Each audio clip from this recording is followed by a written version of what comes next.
So I want to welcome the father of the bride up, Ian.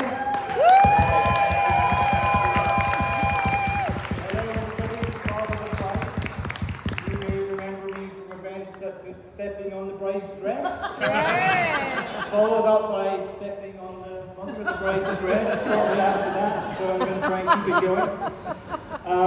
Look, before I get into my speech, I did ask for some input from various people around the room this evening, and I thought I'd share some of that with you in the spirit of this occasion.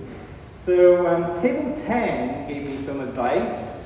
Table 10 said, make sure your speech lasts no longer than 3 minutes. That's not going to happen. Table 11 wants to know if I'm going to cry during this speech. Oh, yes. Table 11, I cried while I was writing this speech, so the chances of me getting through this without shedding a tear, Logan, very slim. Table 4 wants to know if I use ChatGPT to write this speech, which, a bit of a low blow, but let's just get through it and I might tell you the truth later. And then another piece of advice. So, remember, it's not about you, Ian. Well done, Anne. And that was from Anne. Oh, sorry. And these were all the really funny jokes and stories that I was planning on telling this evening, but Anne said no. So we'll get on with the real stuff. So look, enough of this nonsense. Firstly, I want to welcome everybody here tonight. It's amazing that you're all here to celebrate with us. It's great to see so many people from different chapters of our lives all here in the room together. Our lives and also Daisy and Logan's life. So on behalf of Anne and I and Jennifer and Dawn, welcome this evening. We're so glad to have you here for this special event. So hot and warm to see our friends and family. Thank you. I'd like to thank the amazing bridesmaids and groomsmen. You all did a fantastic job today.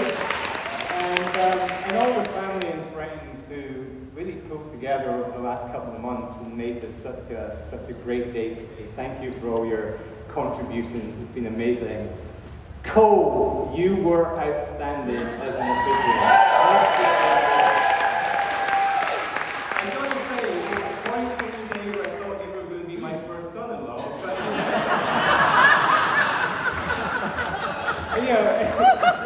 I was wondering, can I do a quick announcement? But you were a natural at this, so well done for that. Kristen, thank you so much for your heartfelt reading. That was, where are you? That was amazing. It was, we loved that. And Emily, our wedding planner, you've kept us on track for the last few months, and we couldn't have done this without you. And I don't know, I think it's going really well so far. Oh, yeah! At least up until this point. And for those of you who traveled out of town to be here, first off, really sorry about your restaurant challenges last night. Valentine's night in Houston, probably quite a challenge to get something to eat, but we're glad that you're here. And then you may have heard the story, but some people landed unexpectedly in Mississippi on the way here yesterday. And apparently, it was the most English, Irish, and Scotsmen that were ever in Mississippi. So we actually set a record at this event. That diversity in Mississippi. And just to kind of riff a little bit on what Cole said earlier, this is an amazing venue. Oh, right? yeah. This is fantastic place. And I want to tell you a little bit about the Julia Iddison Library. And by the way, this is why it's never going to be 3 minutes, because I'm going to do a little bit of a history lesson here. So, for those of you who are curious and may not know this, Julia Iddison was the first head librarian of the Houston Public Library. She served in her role for over 40 years. She was a proponent of professional opportunities for women, and she was a leader of a primarily all-female library staff. Go, Julia. So, a smart, strong, independent woman. Ah. Who does that remind us? And we have many people with us this evening. We're also thinking about our family in Scotland who can't be with us this evening, but they're definitely here in spirit, especially Daisy's grannies, Jeanette and Frida. They were thrilled when you guys went to see them after your engagement in Italy. And we know all of our families send their love and their best wishes to you this evening. And we're going to do our best to instill a little bit of Scotland into this evening. Well, we did it earlier with the quake, right? And we'll keep that theme going a little bit. And obviously they're going to see all the video and the photographs from this evening. All right, my favorite part, the groom. Let's talk about the groom. Do I get to do this? Too late, right? So, yeah, the first time Logan came to our house in North Carolina, he said to me, "Ian, may I have the keys to your whiskey cabinet?" And it was there I realized, like, here's a guy who can combine extreme politeness with a very direct approach to getting what he wants. Right? So skills that I think will serve him well throughout his life. And I think most of you here know that Logan is a mechanical engineer, and Daisy affectionately refers to him as raccoon hands. You heard it, right? Because he can't sit still, he's always got to be out fixing something, and always on the go. And this has served us really well in our house so far. So far, he's fixed our dishwasher, our fridge, our AC unit, and our garbage disposal. In fact, if anything breaks in our home, I normally find Anne looking at it and wistfully saying, "If only Logan were here." Which is a bit tad emasculating for me, but see the previous comment about it not being about me. We're also thrilled that Adam gains a brother-in-law who can help him with his golf swing. And from what we heard from the bachelor party, he's also helping him develop a taste for expensive tequila. But enough said about the bachelor party, I guess.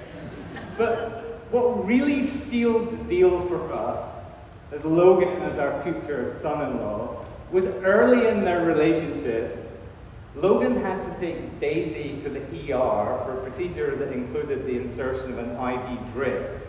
Now, if you've ever heard Anne tell the terrors of taking needle-phobic Daisy to the doctor, even for a simple shot, you'll know that this was the ultimate test of the strength of their relationship. And we're pleased to say he passed it with flying colors, and we were proud and happy to welcome you to our family. All right. Let's talk about the bride. Yeah. So, I don't know if you know that when we moved to the States, Daisy was 3 years old. And shortly after we got here, she said to us, "Mom, Dad, what this country needs is another lawyer."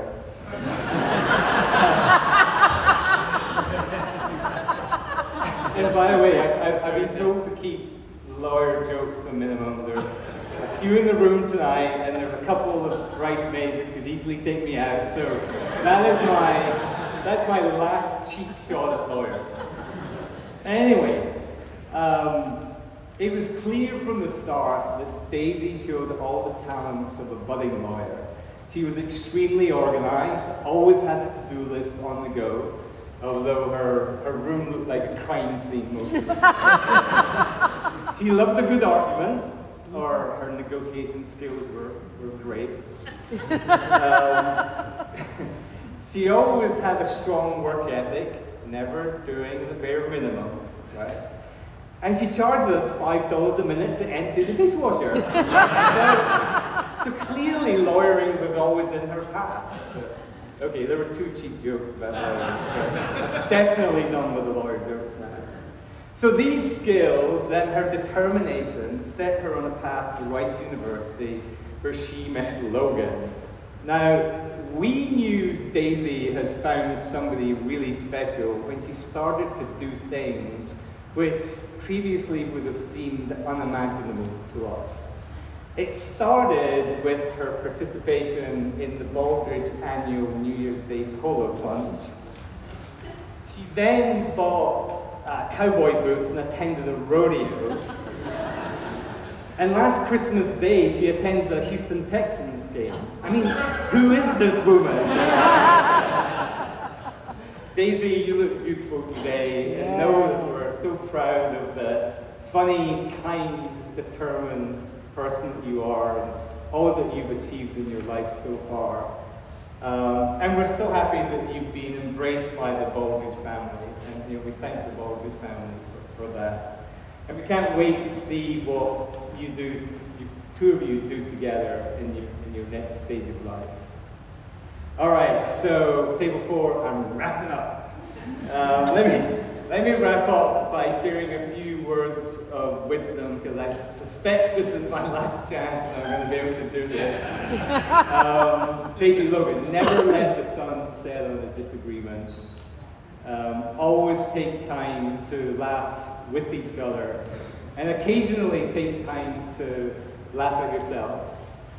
Occasionally. And finally, one that Adam and Daisy have heard so many times over the years. Remember, it's all about the journey. Embrace the detours, cherish the bumps in the road, and take time to enjoy the everyday moments with your new travel companion. So, let me grab my champagne. Absolutely. On this Valentine's Day weekend, please join me in a toast to family, to friends, to love, and to Daisy and Logan. Oh.